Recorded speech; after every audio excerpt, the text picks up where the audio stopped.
അസ്സലാമലൈക്കും dear friends, ഇന്നത്തെ നമ്മുടെ റെസിപ്പി ഈ ചൂട് സമയത്ത് നിങ്ങൾ ആരും ഇതുവരെയും ട്രൈ ചെയ്ത് നോക്കിയിട്ടില്ലാത്ത ഒരു അടിപൊളി കിടിലം ഡ്രിങ്ക് ആണ്. നമ്മുടെ ഈ വീഡിയോ കണ്ടുകൊണ്ടിരിക്കുന്ന സമയത്ത് നിങ്ങൾക്ക് ഇഷ്ടപ്പെടുകയാണെങ്കിൽ ഒന്ന് ലൈക്ക് ചെയ്തേക്കണേ. അതുപോലെ തന്നെ നമ്മുടെ ഈ ചാനൽ ആദ്യമായിട്ട് കാണുന്നവരും ഇതുവരെയും സബ്സ്ക്രൈബ് ചെയ്യാത്തവരും പ്ലീസ് ഒന്ന് സബ്സ്ക്രൈബ് ചെയ്തേക്കണേ. ഞാനിടുന്ന വീഡിയോസ് ഉടനടി കിട്ടുന്നതിനായി സബ്സ്ക്രൈബ് ബട്ടന്റെ തൊട്ടടുത്ത് കാണുന്ന ബെല്ലൈക്കൺ കൂടി ക്ലിക്ക് ചെയ്തിട്ട് ഓൾ എന്ന ഓപ്ഷൻ എനേബിൾ ചെയ്യാനും മറക്കല്ലേ.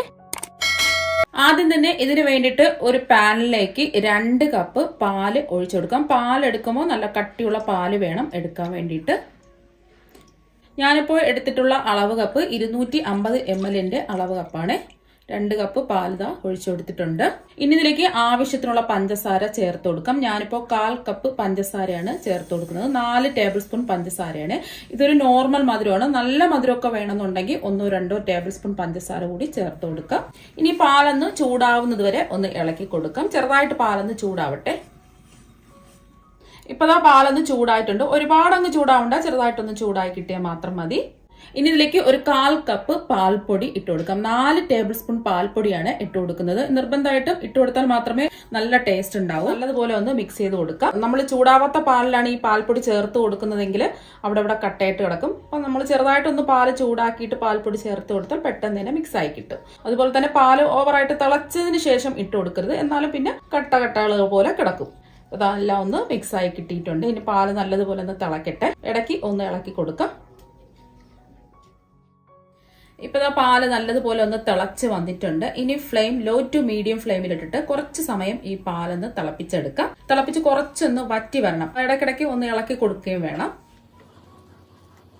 സൈഡിലൊക്കെ പറ്റി പിടിച്ചിരിക്കുന്നത് ഇതുപോലെ ഒന്ന് ആക്കിയിട്ട് കൊടുക്കുക, അല്ലെങ്കിൽ അത് അവിടെ ഇരുന്ന് കരിഞ്ഞു പോവും. ഇപ്പൊ നമ്മൾ പാല് തിളപ്പിക്കാൻ തുടങ്ങിയിട്ട് 5 മിനിറ്റ് ആയി. ഇത്രയും മതി. പാല് ചെറുതായിട്ടൊന്ന് കുറുകിയൊക്കെ വന്നിട്ടുണ്ട്. ഇനി നമുക്ക് ഫ്ലെയിം ഓഫാക്കി ഈ പാല് നല്ലതുപോലെ ചൂട് മാറാൻ വേണ്ടിയിട്ട് നമുക്ക് മാറ്റി വെക്കാം. ഇപ്പോൾ പാല് നല്ലതുപോലെ ചൂടൊക്കെ മാറിയിട്ടുണ്ട്. ഇനി നല്ലോണം ഒന്ന് തണുക്കുന്നതിന് വേണ്ടി നമുക്ക് ഫ്രിഡ്ജിൽ 1 മണിക്കൂർ വെക്കാം. ഇപ്പൊ ഞാൻ ഒരു പാനിലേക്ക് 4 കപ്പ് വെള്ളം തിളപ്പിക്കാൻ വെച്ചിട്ടുണ്ട്. ഇതിലേക്ക് ഒരു 1/4 കപ്പ് ചവ്വരി ഇട്ട് കൊടുക്കാം. പല സ്ഥലത്തും പല പേരാണ് അറിയപ്പെടുന്നത്. സാഗോ, സാബുദാന എന്നൊക്കെ പറയും. അപ്പൊ നമ്മൾ പായസത്തിനൊക്കെ ഇടുന്ന ചവ്വരിയാണ് എടുത്തിട്ടുള്ളത്. ഒന്ന് ഇളക്കി കൊടുക്കാം. ഇനി ഇതിലേക്ക് കാണാൻ ഒരു ഭംഗിയൊക്കെ കിട്ടുന്നതിന് വേണ്ടിയിട്ട് ഒരു ഡ്രോപ്പ് ഗ്രീൻ ഫുഡ് കളറും കൂടി ചേർത്ത് കൊടുക്കാം. ഇത് ചേർത്ത് കൊടുക്കണമെന്ന് നിർബന്ധമൊന്നുമില്ല. അല്ലെങ്കിൽ നമുക്ക് സൂപ്പർ മാർക്കറ്റിലൊക്കെ വാങ്ങാൻ കിട്ടും. പച്ച കളറിലെ ഈ ചൗരി വാങ്ങാൻ കിട്ടും. അത് വാങ്ങിയാലും മതി. ഇതൊന്ന് തിളച്ച് ഒന്ന് വെന്ത് വരണം. ഇടയ്ക്കൊന്ന് ഇളക്കി കൊടുക്കാം. ഇപ്പൊ നമ്മൾ ചൗരി വേവിക്കാൻ തുടങ്ങിയിട്ട് ഒരു 8 മിനിറ്റ് ആയി. തിളച്ചതിന് ശേഷം മീഡിയം ഫ്ലെയിമിൽ ഇട്ടിട്ടാണ് ചൗരി വേവിച്ചെടുത്തിട്ടുള്ളത്. ഒരുപാട് അങ്ങ് വെന്ത് കുഴഞ്ഞു പോകരുത്. അപ്പൊ കണ്ടില്ലേ, ഇതുപോലെ വേണം വേവിച്ചെടുക്കാൻ വേണ്ടിയിട്ട്. അപ്പൊ ചൗരിയൊക്കെ നമ്മൾ ആ വൈറ്റ് ഭാഗമൊക്കെ മാറി ചൗരി നല്ലോണം ട്രാൻസ്പെറന്റ് ആയി കിട്ടിയിട്ടുണ്ട്. ഇതുപോലെ വേണം, കണ്ണാടി പോലെ കിട്ടണം. ഇനി ഫ്ലെയിം ഓഫ് ആക്കാം.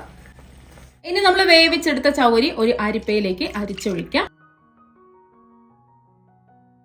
ആദ്യം ഇതിലേക്ക് 1 കപ്പ് വെള്ളവും കൂടി ഒഴിച്ചു കൊടുക്കാം. നല്ല തണുത്ത വെള്ളം വേണം ഒഴിച്ചു കൊടുക്കാൻ.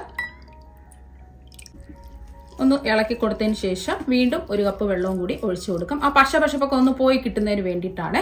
വീണ്ടും 1 കപ്പ് വെള്ളവും കൂടി ഒഴിച്ചു കൊടുക്കാം. തണുത്ത വെള്ളം വേണമെന്ന് നിർബന്ധമൊന്നുമില്ല, സാധാരണ നോർമൽ വാട്ടർ ഒഴിച്ചു കൊടുത്താലും മതി. ഇപ്പൊ 2 പ്രാവശ്യം ഒന്ന് കഴുകി എടുത്തിട്ടുണ്ട്. ഇപ്പൊ കണ്ടില്ലേ, നല്ലൊരു പച്ച കളറും കിട്ടിയിട്ടുണ്ട്. മുത്തുമണികൾ പോലെ ഒട്ടിപ്പിടിക്കാതെ നല്ല കറക്റ്റ് ആയിട്ട് കിട്ടിയിട്ടുണ്ട്. ഇനി ഇത് മാറ്റി വെക്കാം. അടുത്തതായിട്ട് ഒരു മിക്സിംഗ് ബൗളില് 1 ടേബിൾ സ്പൂൺ കസ്കസ് ഇട്ട് കൊടുക്കാം. സബ്ജ സീഡാണ്. 1 ടേബിൾ സ്പൂൺ ആണ് ഇട്ട് കൊടുത്തിട്ടുള്ളത്. ഇനി ഇതിലേക്ക് ഒരു 1/4 കപ്പ് വെള്ളം ഒഴിച്ചു കൊടുക്കാം. സാധാരണ നോർമൽ വാട്ടർ ആണ് ഒഴിച്ചു കൊടുക്കുന്നത്.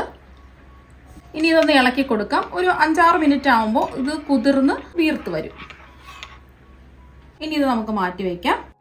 ഇപ്പൊ പാലിത 1 മണിക്കൂർ ഫ്രിഡ്ജിൽ വെച്ചിട്ട് എടുത്തിട്ടുണ്ട്. പാലിത നല്ലതുപോലെ ഒന്ന് തണുത്ത് കിട്ടിയിട്ടുണ്ട്. ഇനി നമ്മൾ ഇതിലേക്ക് വേവിച്ച ചവ്വരി ഇട്ട് കൊടുക്കാം. അതുപോലെ തന്നെ കുതിർത്ത് മാറ്റി വെച്ച കസ്കസും കൂടി ഇട്ട് കൊടുക്കാം.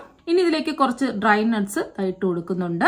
ഓരോ ടേബിൾ സ്പൂൺ വീതം നീളത്തിൽ കട്ട് ചെയ്ത് വേണം ഡ്രൈ നട്ട്സ് ഇട്ട് കൊടുക്കാൻ വേണ്ടിയിട്ട്. കശുവണ്ടിയും അതുപോലെ തന്നെ പിസ്തയും ബദാമും ഇട്ട് കൊടുത്ത് നല്ലതുപോലെ ഒന്ന് മിക്സ് ചെയ്തെടുക്കാം. ഇനി ഇതിലേക്ക് 2 ടേബിൾ സ്പൂൺ വീതം പഴം, കുരുവില്ലാത്ത പച്ചമുന്തിരി, അതുപോലെ തന്നെ കുരുവില്ലാത്ത കറുത്ത മുന്തിരിയും, ആപ്പിൾ, ചെറി, മാങ്ങ, സ്ട്രോബെറി എല്ലാം ചെറുതായിട്ട് കട്ട് ചെയ്ത് വേണം ഇതിലേക്ക് ഇട്ട് കൊടുക്കാൻ. അപ്പൊ നിങ്ങളുടെ കയ്യിൽ ഏതൊക്കെ ഫ്രൂട്ട്സ് ഉണ്ടോ അതെല്ലാം ഇട്ട് കൊടുക്കാവുന്നതാണ്. ഇനി എല്ലാം ഒന്ന് ഇളക്കി കൊടുക്കാം. ഇനി നമ്മൾ ഫ്ലേവറിന് വേണ്ടിയിട്ട് 1/2 ടീസ്പൂൺ വാനില എസൻസും കൂടി ചേർത്ത് കൊടുക്കാം. അപ്പൊ വാനില എസൻസ് ഇല്ല എങ്കിൽ 1/4 ടീസ്പൂൺ ഏലക്ക പൊടി ചേർത്ത് കൊടുത്താലും മതി. ഇനി എല്ലാം ഒന്ന് മിക്സ് ചെയ്തെടുക്കാം. ഇപ്പൊ കണ്ടില്ലേ, നല്ല കളർഫുൾ ആയിട്ട് കാണാൻ തന്നെ നല്ല ഭംഗിയാണ്. കഴിക്കാൻ വേണ്ടിയിട്ട് അടിപൊളി ടേസ്റ്റ് ആണ്. ഇത് ഒരു ഗ്ലാസ് കുടിച്ചാൽ മാത്രം മതി വയറ് നിറയാൻ വേണ്ടിയിട്ട്. അപ്പൊ നിങ്ങൾ എല്ലാവരും ഇതുപോലെ ഒരു പ്രാവശ്യം ഒന്ന് ട്രൈ ചെയ്ത് നോക്കുക. തീർച്ചയായും നിങ്ങൾക്ക് എല്ലാവർക്കും ഇഷ്ടപ്പെടും. അപ്പൊ നമുക്ക് മറ്റൊരു വെറൈറ്റി ഡിഷുമായിട്ട് വീണ്ടും കാണാം. താങ്ക്